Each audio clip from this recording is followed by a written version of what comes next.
Thursday, March 25, 2021. Dear Internet users, glad to know you're watching us in your numbers. We open this edition of the press review on GDC Plus TV with The Guardian Post. The lone English daily headlines on one of the most disturbing situations the population in Yaoundé in particular and Cameroon at large have been experiencing: the constant power outages. It says that despite multiple actors in the electricity sector, Cameroonians are increasingly suffering recurrent and vexing blackouts that make mockery of the much trumpeted 2035 emergency vision. According to the paper, the adage, 2 or 3 heads think better than one, appears a sharp contrast with what is happening in the electricity sector with EDC, Sonatrol and NAO. The story continues on page 3. We stay with the Guardian Post to talk about this human interest story which happened in Bafoussam, and news of it spread all over the country. A woman was arrested for allegedly splitting the mother's head with an axe. The accused, whose name the paper got as Karine, is said to have accused her mother of planning to sacrifice her 2 children. This sounds interesting to you? Get the full story on page 7.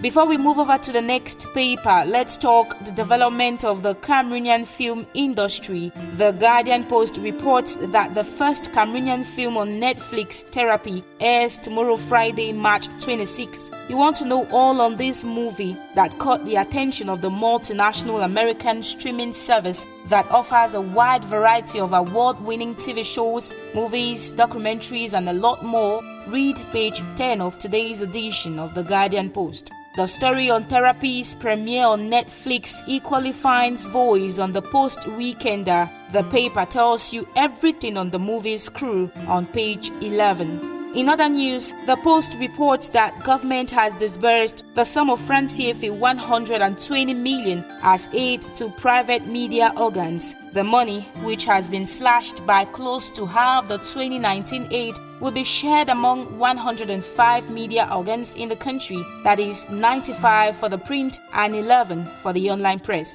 The Post-Weekender equally comes back on the Boya land-grabbing affair. It tells its readers that the National Anti-Corruption Commission, CANAC, has finally stepped in to rescue state lands from land grabbers in Boya after a long period of silence and inaction, and this despite copious reports on land grabbing in the municipality and FACO division at large. The question the paper asks now is to know whether this intervention will save the remaining land, given that hundreds of people are already occupying the land.